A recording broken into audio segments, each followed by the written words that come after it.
Hello everyone. Now we are going to start with a science portion also. So the very first chapter of standard 8 science is living world and classification of microbes. So the first question which arises in your mind is what is the importance of classification? So let me tell you, it is easy to study the organisms by doing classification. Secondly, it helps in identification. Thirdly, shows relationship between organisms. Okay, and it also avoids confusion. So you can see the three questions. Can you recall questions like which are very much important to study the whole chapter? I have provided the answer also here. So the first question is what is the hierarchy for classification of living organisms? So the answer is kingdom, phylum, class, order, family, genus, species. Second question is who invented binomial system of nomenclature? So the answer is Carolus Linnaeus. Third question is which level of hierarchy are considered while writing the name in binomial nomenclature? Answer is genus and species. So among these three questions, the first question is very important. You all need to by heart the answer. It can come for your exam in your exam also.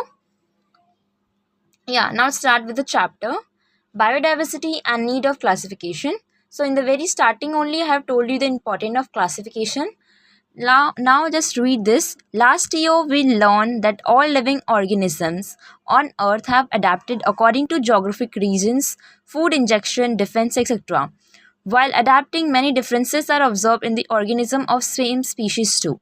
Like last year हमने पढ़ा था कि जितने भी living organisms अर्थ पे हैं उनने कुछ अलग अलग अडेप्ट किए चीज़ें लाइक उनका रहन सहन अलग है या जो फूड वो इंजेक्ट कर रहे हैं मतलब जो कंज्यूम कर रहे हैं वो अलग है फिर डिफेंस करने के लिए अपने आप को जो चीज़ें हैं वो अलग है लाइक फॉर एग्जांपल स्टारफिश जो है उसके पास स्पाइंस है अपने आप को प्रोटेक्ट करने को एंड ऑल्सो कैप्चर करने के लिए प्रे को और जब हम लोगों ने ये चीज़ अडेप्ट की है तो देखा हमने सेम स्पीशीज़ के ऑर्गेनिजम्स के अंदर भी बहुत सारी डिफरेंसेस हैं according to 2011 census around 87 million species of living organisms are found on the earth including land and sea मतलब अगर हम 2011 के सेंसस से देखें तो 87 मिलियन स्पीशीज़ हैं लिविंग ऑर्गेनिज्म के अर्थ पे लाइक इंक्लूड करते जो लैंड पे हैं और जो पानी के अंदर रहते हैं सी में like To study such a vast number, it was essential to divide them into groups. तो इतने वास्ट नंबर ऑफ स्पीशीज़ को हमको स्टडी करने के लिए उसकी हर चीज़ें उसके हैबिटेट उसके फूड जो कंज्यूम कर रहे हैं उसका बिहेवियर वो सब चीज़ें को स्टडी करने के लिए हमने क्रिएट किया groups So groups and subgroups were created considering the similarities and differences among the living organism. सो उसके हिसाब से groups and sub groups create हुए लाइक उनका हम लोगों ने देखा ऑर्गेनिज्म का सिमिलैरिटीज़ क्या है डिफरेंसेस क्या है उसके हिसाब से हम लोग ने दोनों को क्रिएट किया ग्रुप्स एंड सब ग्रुप्स को so this the definition is very much important the process of dividing living organisms into groups and sub groups is called as biological classification this can come in your exam Now let's get a recall in history also. Carl Linnaeus in 1735 divided living world in two kingdoms. तो Carl Linnaeus ने divide किया living world को दो kingdoms में vegetabilia and animalia Haeckel in 1866 consider किए तीन kingdom protista plants and animals in 1925 Chatton created two groups prokaryotes and eukaryotes In 1938, Copland divided living organisms into four kingdoms: Monera, Protista, plants and animals. So ये history के बारे में है इतना कुछ important नहीं है इसके बारे में पढ़ना बट स्टिल आपको थोड़ा बहुत चीज़ें रिमेंबर करना पड़ेगा इसके बारे में Robert Harding Whittaker was an American ecologist in 1969 he divided living organisms into 5 groups so ये नाम आपको याद रखना बहुत ज़रूरी है रॉबर्ट हार्डिंग विटेकर इन्होंने डिवाइड किया 1969 में लिविंग ऑर्गेनिजम्स को 5 ग्रुप्स में so the 5 groups are for this classification Whittaker considered the following criteria first is complexity of cell structure which are prokaryotic and eukaryotic second is complexity of organisms which are unicellular and multicellular Third is mode of nutrition. Plants are autotrophic, photosynthetic and fungi are saprophytic and absorb करते हैं dead organism से. Animals are heterotrophic and ingestive. Like animals are dependent on producers. Lifestyle, plants को हम producers बोलते हैं, animals को consumer. Consumer जो है वो consume करता है food producer से, and fungi जो consumer जब मर जाते हैं तो उनके dead body से डिकम्पोज करके अपना न्यूट्रिशन लेता है और कंज्यूमर से. फाइलोजेनेटिक रिलेशनशिप, ये रिलेशनशिप ऐसे है कि prokaryotic to eukaryotic, unicellular to multicellular. This chart is again very much important. I guess it can also come in your exam. First है लिविंग ऑर्गेनिज्म, जिसको दो चीज में डिवाइड किया है, प्रोकैरियोट्स एंड यूकैरियोट्स में. प्रोकैरियोट्स में यूनिसेलुलर और किंगडम मोनेरा. यूकैरियोट्स में यूनिसेलुलर भी है, मल्टीसेलुलर भी है. यूनिसेलुलर में है किंगडम प्रोटिस्टा और मल्टीसेलुलर में है 3 kingdom, fungi, Plantae and animalia. तो फंगी में सेल वॉल होता है, बट ये ऑर्गेनिज्म फोटोसिंथेसिस नहीं करते, ये अपना फूड खुद नहीं बना सकते हैं, ये डिपेंड रहते हैं कंज्यूमर के डेड बॉडी के ऊपर. और प्लांटे में इनके पास सेल वॉल रहता है और ये फोटोसिंथेसिस करते भी हैं और अपने लिए खाना बनाते हैं. और एनिमेलिया के पास तो सेल वॉल ही नहीं होता. Page we are going to start from page 2. So try this में है किंगडम मोनेरा के बारे में. एक्टिविटी है कुछ छोटी सी. If you want to do the activity you can easily do, otherwise if you don't want to do you can just skip it. So activity क्या है, take a small drop of curd or buttermilk on a clean glass slide. तो आपको दही या buttermilk लेना है एक glass slide पे.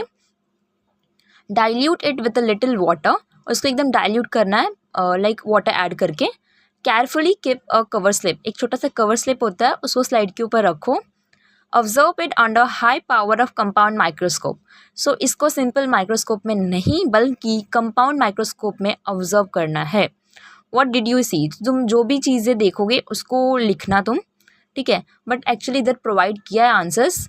Moving small rod like microbes are lactobacilli bacteria. जो छोटे छोटे एकदम रॉड लाइक माइक्रोब्स है ना, उसको बोलते हैं लैक्टोबैसिली बैक्टीरिया, जो कि लाइक मूव करते हैं यहाँ से वहाँ. आप ये स्लाइड में लाइक कंपाउंड माइक्रोस्कोप में देखोगे. All type of bacteria and blue green algae are included in the kingdom Monera. तो किंगडम मोनेरा में हम क्या क्या इंक्लूड करते हैं, जितने भी टाइप के बैक्टीरिया हैं और ब्लू ग्रीन एल्गी है उनको हम इंक्लूड करते हैं किंगडम मोनेरा में. सो यहाँ पर कुछ ऑर्गेनिज्म जो हैं किंगडम मोनेरा का उसको मेंशन किया है, उनके नाम भी हैं. सो अगर आपको प्रोनाउंसिएशन में थोड़ा दिक्कत होता है तो मैं आपको प्रोनाउंस करके दिखाऊंगी, सुनाऊंगी लाइक, और आप उसके हिसाब से उसको प्रोनाउंस करना. So first is clostridium tetani, treponema pallidum, vibrio cholerae, salmonella typhi, clostridium botulinum, legionella pneumoniae, streptococcus pneumoniae, staphylococcus aureus. ठीक है, आपको अगर नहीं आता प्रोनाउंसिएशन तो ट्राई करो, आपको आ जाएगा, इतना भी कुछ हार्ड नहीं है. So the characteristics of Monera are all the organisms are unicellular. ये सारे एक सेल वाले हैं जितने भी ऑर्गेनिजम्स मोनेरा में हैं. Second, they may be autotroph और हेटेरोट्रॉप. ऑटोट्रॉप जो खुद के फूड को प्रोड्यूस करते हैं, किसी के ऊपर डिपेंडेंट नहीं रहते हैं, और हेटेरोट्रॉप जो ऑटोट्रॉप्स पे डिपेंडेंट रहते हैं. तो इन किंगडम मोनेरा में दोनों टाइप के ऑर्गेनिजम्स आप देख सकते हो. These are prokaryotic cells without distinct nucleus or cell organelles. Second kingdom is Protista. यहाँ पर भी एक छोटी सी एक्टिविटी है, लाइक मैंने जो पहले बोला, आपको अगर एक्टिविटी करनी है तो आप करो, अदरवाइज़ अगर आपको कोई वीडियोस भी देखना है तो आप देख सकते हो. बट आई गेस मैं सजेस्ट करूँगी आपको कि आप एक्टिविटी करो खुद से, तो आपको समझेगा अच्छे से. So prepare a temporary amount of 1 drop of pond water on a glass slide. Pond water होता है ना, तो आपको ग्लास स्लाइड के ऊपर लेना है. Observe it under low power and high power of microscope. तो 2 पावर होते हैं माइक्रोस्कोप में, लो पावर और हाई पावर, तो दोनों में आपको ऑब्जर्व करना है. You will find some motile microbes. Motile जो लाइक चल फिर सकते हैं, विद इरेगुलर शेप. उनका कुछ शेप नहीं होता ऐसे परफेक्ट कि वो स्पेरिकल होंगे या रेक्टेंगुलर होंगे या ट्रायंगल होंगे. उनका इरेगुलर शेप रहेगा, कुछ भी शेप में वो लोग रह सकते हैं, अजीबोगरीब शेप में.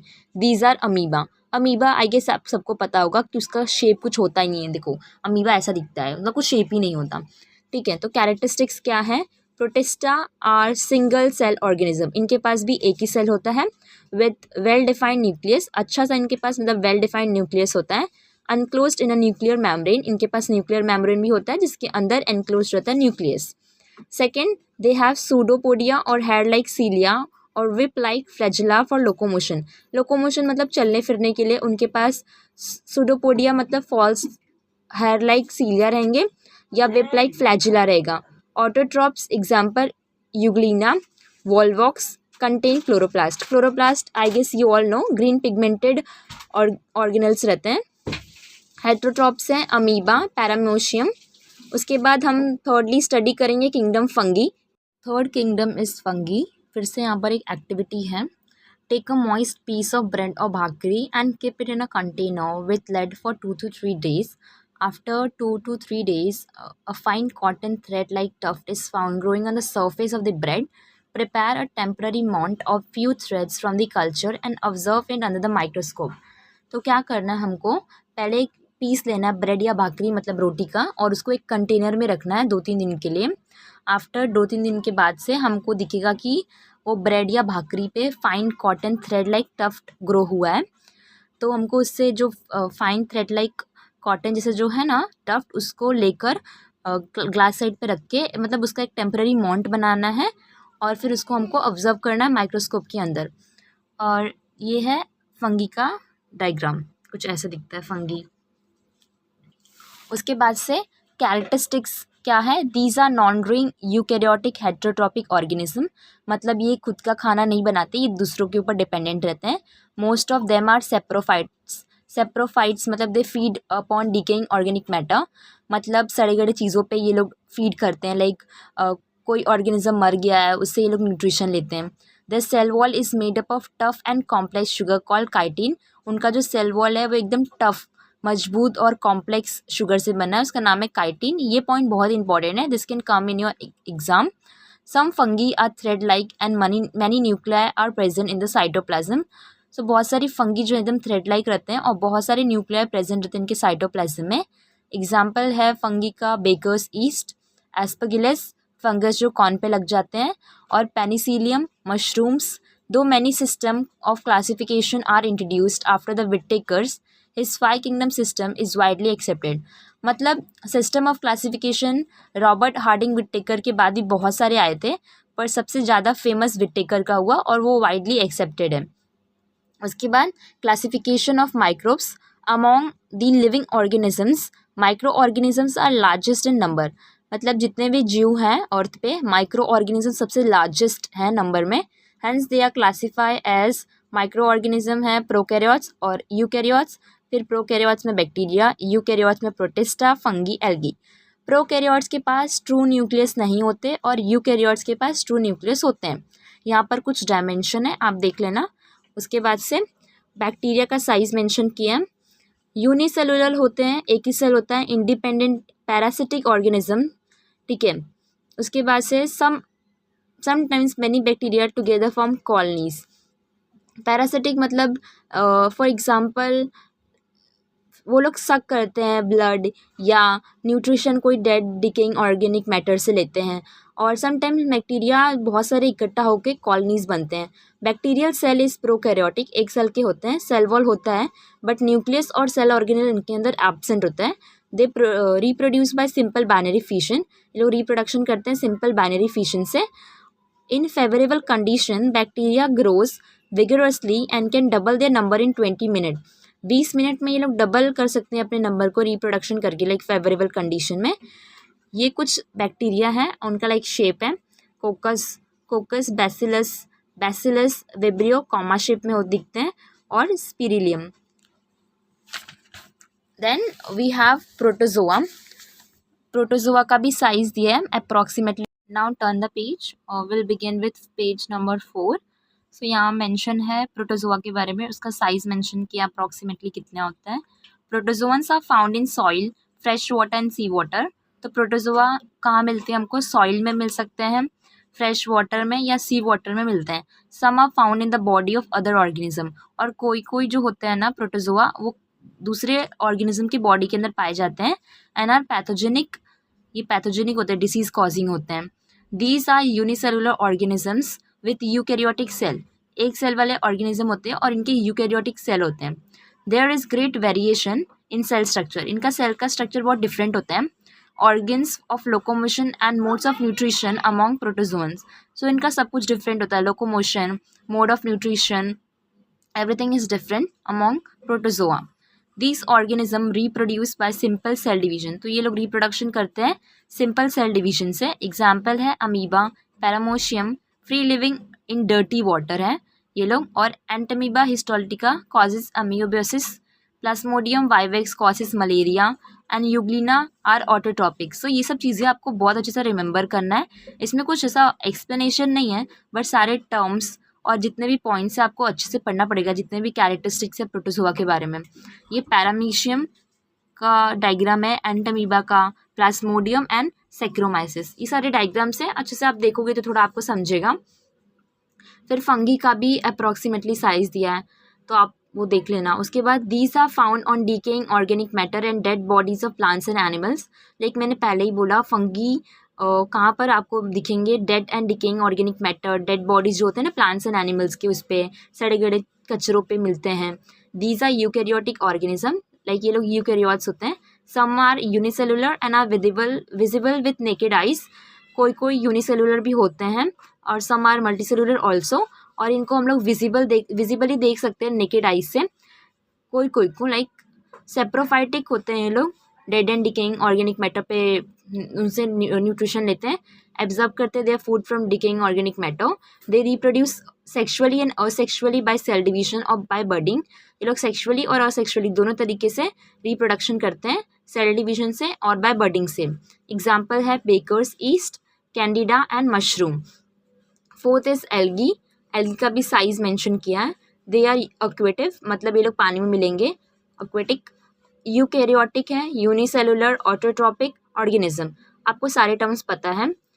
यूनिसेलुलर एक सेल, ऑटोट्रॉपिक मतलब जो प्रोड्यूस करते हैं खुद का फूड। उसके बाद photosynthesis is carried out with the help of chloroplast, आपको क्लोरोप्लास्ट पता है, ग्रीन पिगमेंटेड ऑर्गेनल्स होते हैं जिससे फोटोसिंथेसिस करते हैं, और जो एल्गी है वो प्रोड्यूस करता है फूड। एग्जाम्पल है chlorella and क्लैमिडोमोनास।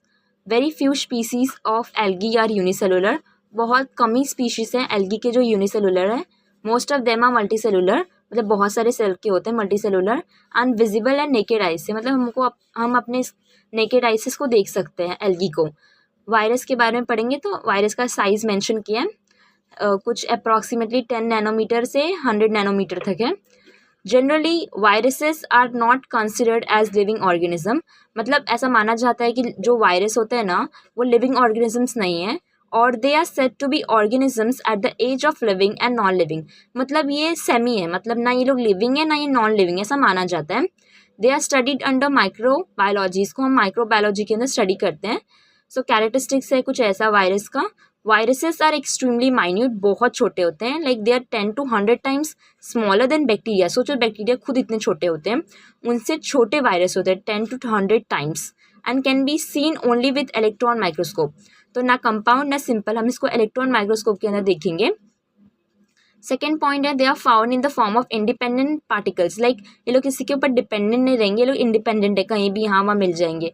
Virus is a long molecule, DNA का है मॉलिक्यूल, लॉन्ग मॉलिक्यूल डीएनए का। उसके बाद और आरएनए का भी है। Covered by a protein coat, ये लोग कवर्ड रहते हैं प्रोटीन कोट से। Viruses survive only in living plant और एनिमल सेल्स एंड प्रोड्यूस करते हैं खुद के प्रोटीन को with the help of host cell, जो होस्ट सेल रहते हैं ना उनके हेल्प से लोग खुद के प्रोटीन को प्रोड्यूस करते हैं। And create their numerous replica, और बहुत सारे खुद के रेप्लिका बना देते हैं, मतलब खुद की जैसा रेप्लिकाज। देन दे डिस्ट्रॉय, फिर वो लोग पूरा कंप्लीटली होस्ट सेल जो रहता है उसको डिस्ट्रॉय करते हैं और एकदम फ्री बन जाते हैं, become free. This free viruses again infect करते हैं न्यू सेल को, फिर अगेन मतलब इन्फेक्ट करना शुरू कर देते हैं। Viruses causes many disease to plants and animals, virus से बहुत सारी डिसीजेस होती हैं प्लांट्स और एनिमल्स दोनों में। ये कुछ लाइक इमेज कोलेरा और टोमेटो विल्ट वायरस के। उसके बाद ये सारे एक्टिविटीज़ हैं, आपको अच्छे से करना है और ये सारे एग्जाम्स में पूछे जाते हैं एंड देन आपको फिर अच्छे मार्क्स मिल जाएंगे फर्स्ट चैप्टर जो कि living world and classification of microbes है। Thank you.